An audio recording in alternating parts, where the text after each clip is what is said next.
سلام دوستان، من دکتر صالحی هستم، داروساز و فرمولاتور محصولات پوستی و امروز میخوام در مورد ویتامین C براتون صحبت بکنم برای پوست.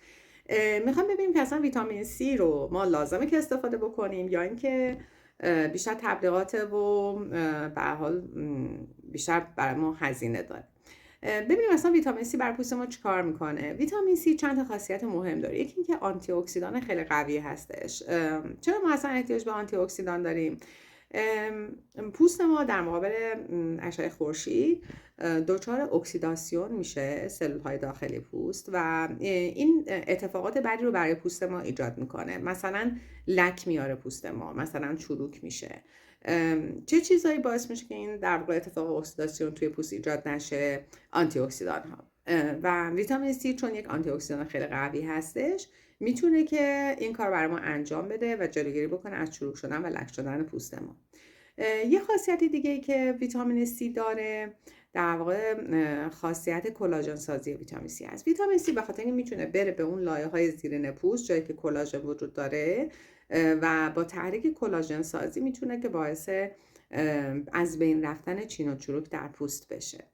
یه خاصیت دیگه که ویتامین C داره خاصیت روشن کنندگیش هستش. در واقع میتونه که واکنش هایی که منجر به هایپر پیگمنتیشن یا افزایش لک در صورت میشه رو متوقف بکنه. مثلا دیدین وقتی که جوش میزنین، جای جوش ممکنه که برطرف بشه ولی جای جوش مدت ها میمونه.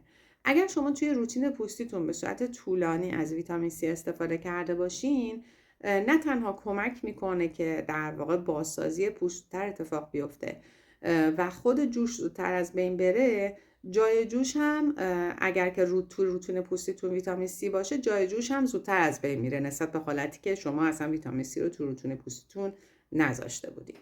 پس این سه تا خاصیت، آنتی اکسیدان بودنش، افزایش کلاژن سازی و روشن کنندگی پوست، میتونه که خاصیت های اصلی ویتامین C باشه و در این حال ساختار پوست رو هم یا تکسچر پوست رو هم محصولاتی که حاوی ویتامین C هستن بهبود میبخشه.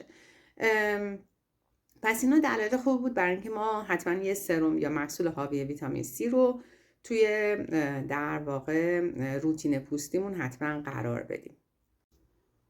خب حالا همونطور که میدونین ویتامین C فرم در واقع انواع مختلفی داره. فرم خیلی در واقع قوی ویتامین C الاسکوربیک اسید یا پیور ویتامین C هست که این الاسکوربیک اسید فرم غیر پایدار ویتامین C هم هست. معمولا فرمولاسیون بار سخته و معمولا هم بعد از یه مدتی استفاده اگه در محصول رو باز کرده باشین به رنگ قهوه‌ای تبدیل میشه. یه نکته مهمه که ما اگر که از در واقع سرم ویتامین C داریم استفاده میکنیم و بعد از یه مدتی رنگش تغییر کرد، ببینیم تا چه مرحله میتونیم ازش استفاده بکنیم. اگر که خب اولش یه زرد کم رنگی داره سرم حاوی ویتامین C، ولی اگه این رنگ تبدیل شد به یه قهوه‌ای تیره، اون موقع است که در واقع ویتامین C از بین رفته و به ترکیبی تبدیل شده که میتونه که پوستتون تحریک بکنه و مضر باشه براتون. پس اگر رنگ محصول یا سرم حاوی ویتامین C قهوه‌ای شد، دیگه ازش استفاده نکنید. ولی اگه مثلا رسید به نارنجی تیره، هنوز میتونید ازش استفاده کنید. اگه قهوه‌ای شد، واقعا موقع زمانی هستش که نباید از اون سرم ویتامین C استفاده کنید. مشتقات ویتامین C هم مشتقات خوبی داره که میتونه که در واقع اندازه فرم پیور ویتامین C موثر باشه برای پوست، حتی برای کسایی که پوست حساس دارن یا خیلی صورتشون جوش میزنه، نمیتونن از فرم پیور ویتامین C استفاده بکنن یا از ویتامین C پیور با درصد بالا استفاده بکنن. مشتقات ویتامین C میتونه خیلی کمک کننده باشه.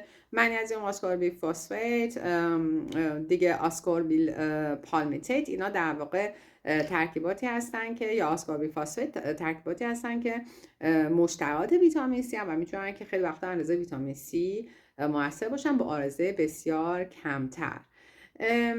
بریم ببینیم مثلا کی ما از محصولات حاوی ویتامین C باید استفاده بکنیم که بتونیم که ازش بهره ببریم. بهترین زمان استفاده از محصولات حاوی ویتامین C صبح هستش، روی پوست تمیز، قبل از هر محصولی که میخوایم به پوستتون بزنیم. یعنی روی پوست تمیز صبح ها ویتامین C رو که به صورت سرم معمولا هستش بزنین رو پوستتون و بعدش از حالا ضد آفتاب، مرطوب کننده یا هر کرم دیگه که میخواین استفاده بکنین. خب دوستان، همونطور که بهتون گفتم فهمیدی که ویتامین C بهتره که توی روتین پوستیمون باشه. حالا ببینیم که چه محصولاتی حاوی ویتامین C هستن و میتونیم که ازشون استفاده بکنیم. من هم برای دوستان خارج از ایران مثال میزنم محصولات، و هم برای دوستان داخل ایران. کسانی که داخل ایران هستن، ویتالایر کرم حاوی ویتامین C خوبی داره، پریم سرم ویتامین Cش خوبه، درماتیپیک همینطور کرم حاوی ویتامین C خوبی داره.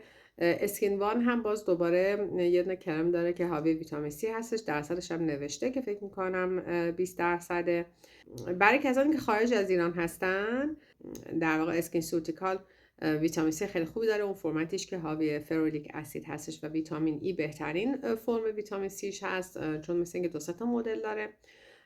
دیگه پاولا چویس ویتامین C خوبی داره.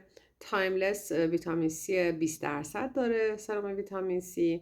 لاروش پوزا هم باز دوباره سرم ویتامین C خیلی خوبی داره. اینکلیست هم برای کسایی که میخوان که ذره اقتصادی تر باشه سرم ویتامین C خوبی داره. امیدوارم که مطلب براتون مفید باشه. تا ویدیوهای بعدی، زد آفتاب یادتون نره.